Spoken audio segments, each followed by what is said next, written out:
Hello everyone, this is Bill with Yarn Crafts for Lefties. Today we are going to be going over how to utilize the magic loop method of knitting. Magic loop is a way of being able to use a long circular needle to take the place of using, say, double pointed needles on things like socks or hats and such. It's pretty simple and easy to use. Just takes a little getting used to some of the motions that you have to continually repeat. You can also utilize this similarly with double pointed needles, but you just won't have to keep drawing one back and forth. And that'll make more sense in a minute. So what I've done here is I've just gone ahead and I have cast on a bunch of stitches to save time. With this, we need to now take these and divide them up into two groups. So I'm going to take two sets of four and I'm going to slide these all the way to the middle of my cord. Then I'm gently going to fold my cord. Notice I said gently. I didn't kink it. I just folded it enough so that way I could get half the stitches on one part, half the stitches on the other. Now I'm going to slide them so that way I have the tips, my needles going into these needles, and I'm almost ready. Now I need to make sure that nothing is twisted. My bumps are going into the bumps. This way I can make sure, because I'm going to join this into a round, because generally you're going to see magic loop knitting being done when you're working in the round. Now I need to separate out my tail because I left a really long one and I don't want to knit with my tail. So throwing the tail down the bottom there, I can see my working yarn is leading to the bottom needle. Now with both needles pointing to the right, here's the magic part. I'm going to take this needle and I'm going to slide it so that way the stitches that were on it are being reserved by the cable. I now have one loop here and I have another loop here.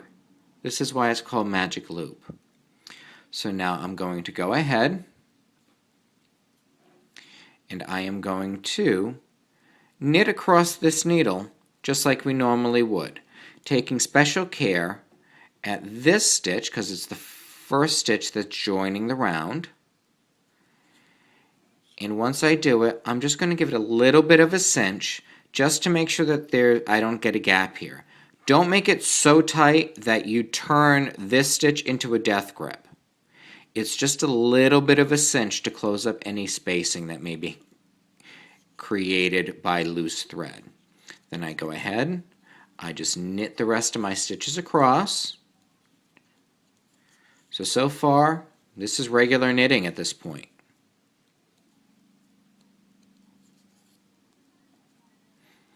I reach the end of my row.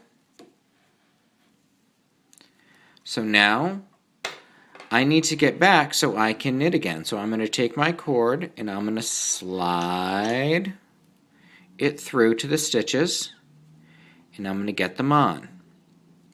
Now I have them both facing right. I find my working yarn. I turn both. If you have a long tail, get it out of your way.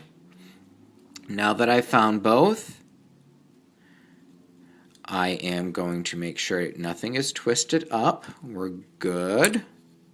So now that I have it, I'm going to take the bottom, slide it out. Now again, we're crossing a gap.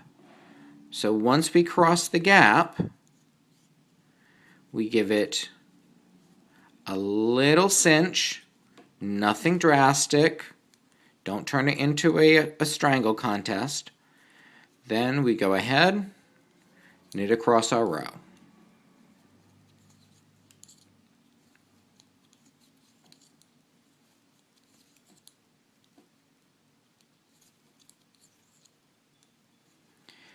And I know I finished a round when I make it back to my tail. So now we simply repeat the process. I've reached the end. I slide. I now situate these stitches back onto the needle. Now sometimes the stitches can tighten up from being slid from a big surface to a little surface, so just gently coax them. I find a slight back and forth turning motion works fine for me. Find your tail, get it out of the way. Our yarn is always going to go to the bottom with this. If it's going to the top, our needles would have to be facing this way and we can't knit. So now we've made it again. We draw. We are crossing a gap.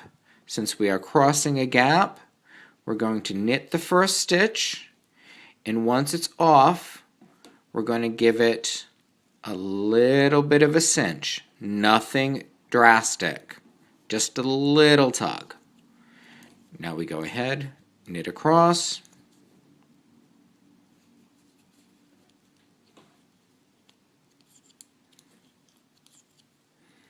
So as you can see, overall, very simple with what we're having to do.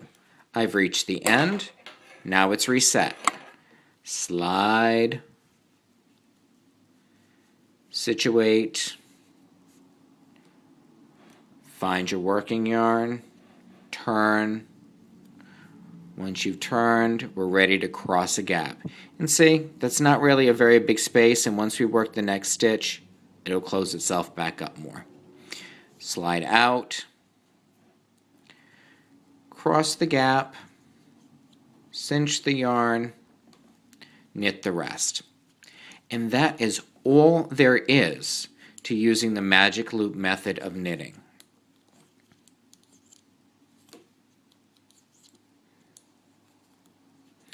I have my tail there, which tells me I have now just completed a round.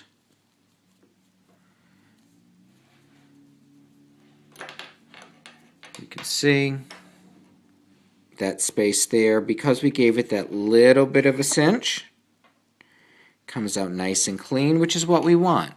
This end does the same thing as we work it, we just have more of a built-up row. Here is using sock weight yarn, magic loop method for toe up.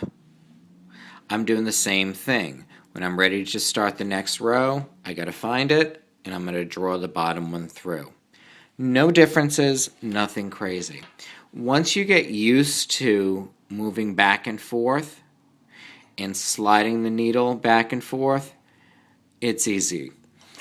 Personally, I'd rather do it on double pointed needles, because then what happens is these two hold all the stitches, and then I simply knit across one, finish, turn, knit across, turn, and I don't have to keep resetting a needle. Drawback to the double pointed needles, if a stitch this is not ever going to fall out of these. That's a security. So pros and cons to everything. My motto, try it all, see what you like.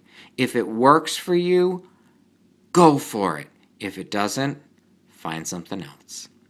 Hope you found this episode of Yarn Crafts for Lefties helpful in how to use magic loop knitting technique for the left-hander. This is Bill. Happy knitting.